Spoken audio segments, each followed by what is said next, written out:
उद्गीत तत्पश्चात प्रणव ध्यान।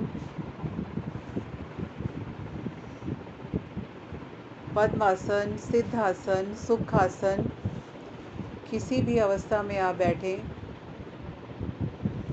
रीढ़ को सीधा परंतु सहज रखें।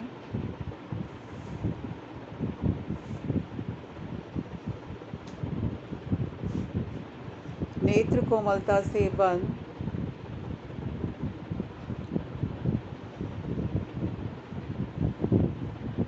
धीरे धीरे अपने भावों में अपने देह की आकृति को लाते जाएं।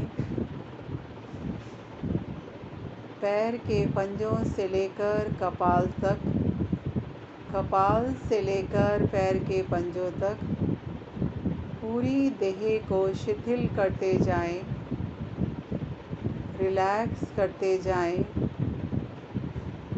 कहीं भी अकड़न जकड़न खिंचाव भिंचाव हो तो उसे हिला डुला के ढीला कर लें।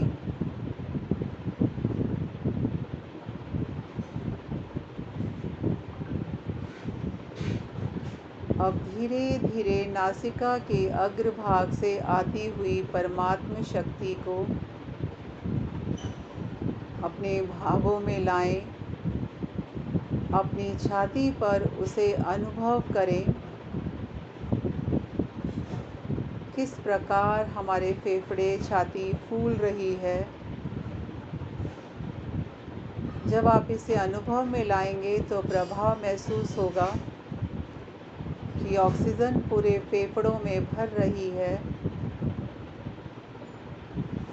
कुछ क्षण के लिए श्वास को रोकें।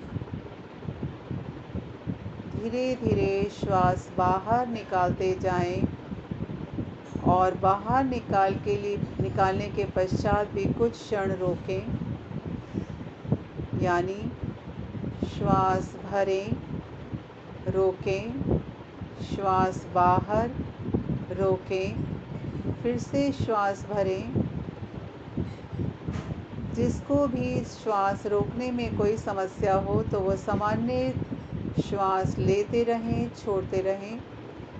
बाकी सभी साधक आभ्यंतर और बाह्य प्राणायाम करें। जब हम बाहर से भीतर प्राणायाम भर करके श्वास रोकते हैं तो यह आभ्यंतर प्राणायाम है। जब हम श्वास बाहर निकाल कर रोकते हैं तो यह बाह्य प्राणायाम है। इस प्रकार श्वास रोकने से हमारे शरीर में सत्व गुण की वृद्धि होती है, सात्विक गुण बढ़ रहा है।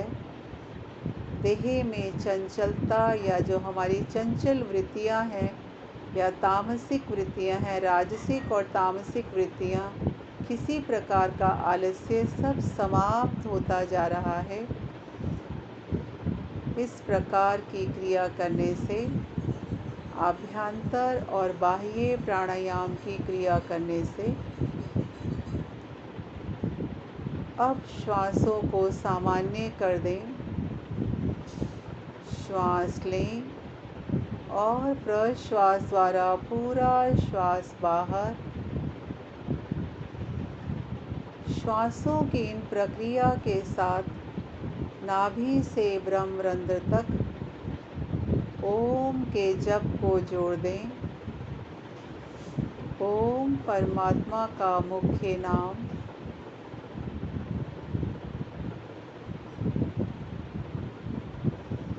श्वास लें तो ओम, श्वास छोड़ें तो ओम करते जाएं और परमात्मा के प्रति नमन होते जाएं। अभी हमने सभी भजनों के माध्यम से सुना, भीतर है परमात्मा, अंतःकरण में झांकना है और उसका विराट रूप वही हमारे छैया, हमारे को छाँव देने वाले, हमारे खिवैया परमात्मा सभी जगह विद्यमान, चाहे वो नभचर हो, जल में हो, पृथ्वी के अंदर हो। काल के भी दो हिस्से कर दिए, दिन और रात बना दिए। समय के हिस्से कैसे करता परमात्मा? उसने सूरज और चंद्र बना दिए। ऐसे रचयिता, ऐसे सृष्टिकर्ता कि जब हम रचना का अनुभव करते हैं तो लगता है कि परमात्मा ने कैसे जगत रचा, कैसे देहधारियों के लिए यह व्यवस्था कराई। यह उसका अग्नि रूप है। जिस भी चीज़ को हम संसार में अपने नेत्रों के द्वारा देख पा रहे हैं, चाहे वो अंतरिक्ष में हमारा द्युलोक है सारा, सूर्य, चंद्र, नक्षत्र, ग्रह, उपग्रह, सारा तारामंडल, तारों का समूह, सब कुछ जो भी हम नेत्रों से देख पा रहे हैं वो सब उसका परमात्मा का अग्नि रूप है। अग्नि से प्रकाश होता है और एक आकार हमें दिखाई देता है। यही उसका विराट रूप है। जहाँ भी आप देखेंगे उसका अग्नि रूप देख पाएंगे। पिंड में देखेंगे तो पैरों को देख लो, नाखून को देख लो, अपनी पिंडलियों को देखो, अपने शरीर में पूरी त्वचा को देखो, और पिंड के अंदर हृदय को देखो, अलग अलग रंग का बनाया है। नस नाड़ियों को अलग अलग रंग का बनाया है, अलग अलग रूप अलग अलग दिया है। यह सब हमें अग्नि रूप से ही प्रतीत होता है। यदि वो प्रकाशित ना करे तो हम शायद देख ना पाए इसे। प्राण शक्ति ऐसी शक्ति है परमात्मा की, जिसे जब आप अनुभव में लाते हैं तो यही प्राण जब शरीर में जाता है, इसी प्राण के 5 प्रकार हैं: प्राण, अपान, व्यान, समान, उदान, और 5 ही उप प्राण हैं: नाग, कृकल, कूर्म, धनंजय, देवदत्त। ये जो प्राण हमारे शरीर में जा रहा है, इसी से अपान दूषित वायु बाहर निकल रही है। व्यान का अर्थ है पूरे शरीर में जो प्राण व्यापक है वो व्यान है, और जो नाभि में स्थित है वो हमारा समान प्राण है, जिससे हमारे पाचन शक्ति और सब कुछ हमारा नियंत्रित होता है। और उदान जो हमारे कंठ पर विशुद्धि चक्र पर प्रभाव डालता है। इस प्रकार प्राण बट जाता है। आप देखो, कभी भी हमें गैस की समस्या होती है तो हमें प्राण की समस्या हो जाती है। अपान वायु, दूषित वायु बाहर से नहीं निकलती है। हमें कभी कभी थकावट होती है तो जम्भाई आ जाती है। ये भी सब प्राण उप प्राण हैं। जम्भाई आना, छींक आना, हमारी पलक का झपकना, यह सब उप प्राण हैं हमारे।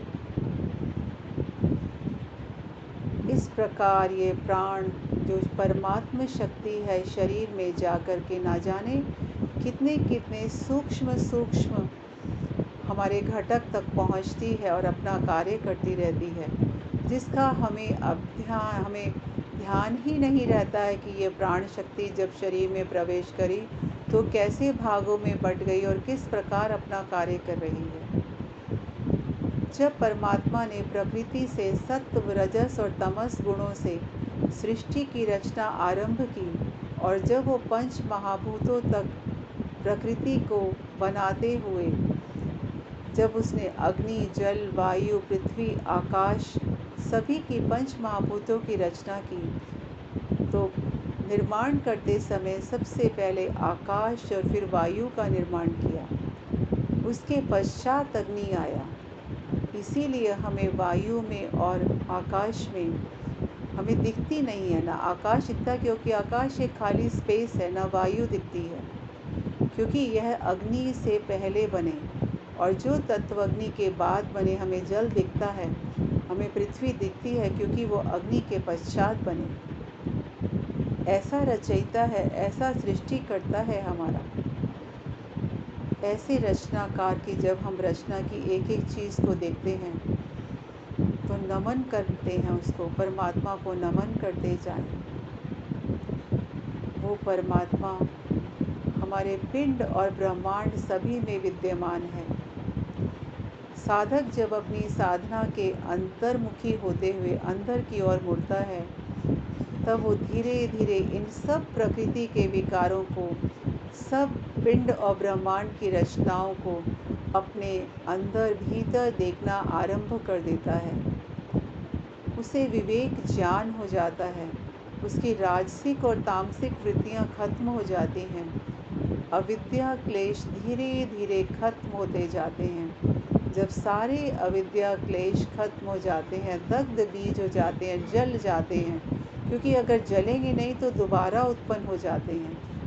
कोई भी संस्कार, कोई भी वृत्ति यदि रह जाती है तो फिर से आती है, लेकिन जब वो जल जाती है, जैसे हमारा बीज यदि जल जाए तो दोबारा अंकुरित नहीं होता है, उसी प्रकार यदि ये वृत्तियाँ, ये संस्कार, ये दग्ध बीज हो जाएं तो हमारे दोबारा उत्पन्न नहीं होते हैं। तो जब विवेक से, ज्ञान से, बुद्धि से ये दग्ध बीज हो जाते हैं, तब आत्म साक्षात्कार होता है। यह संप्रज्ञात समाधि की स्थिति होती है, जब आत्म साक्षात्कार होता है। और जब उसे आत्मा का साक्षात्कार हो जाता है, तब उसे विवेक की और बुद्धि की भी आवश्यकता नहीं रहती। तो बुद्धि भी अपनी प्रकृति में लीन हो जाती है। जहाँ से बुद्धि बनी थी प्रकृति से, उसी में वापस चली जाती है और फिर आत्मा से परमात्मा का साक्षात्कार असंप्रज्ञात समाधि में होता है। यही मोक्ष का चक्र है, यही मोक्ष प्राप्त करने की विद्या है। हमें यहीं तक इसी प्रकार अभ्यास करना है, अपने क्लेशों से मुक्त करना है, संप्रज्ञात और असंप्रज्ञात समाधि तक पहुंचना है। तो आज जो हमने यह चिंतन किया, इसे अपने मानस पटल पर लाएं और संस्कार बनाएं। मैं 1 मिनट के लिए मौन होती हूँ और इसे अपनी वृत्ति बनाएं।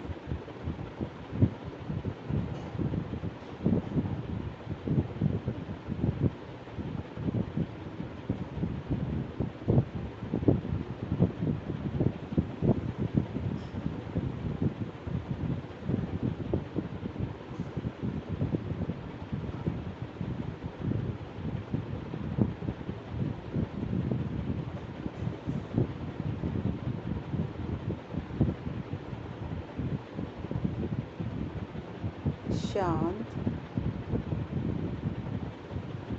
ओम।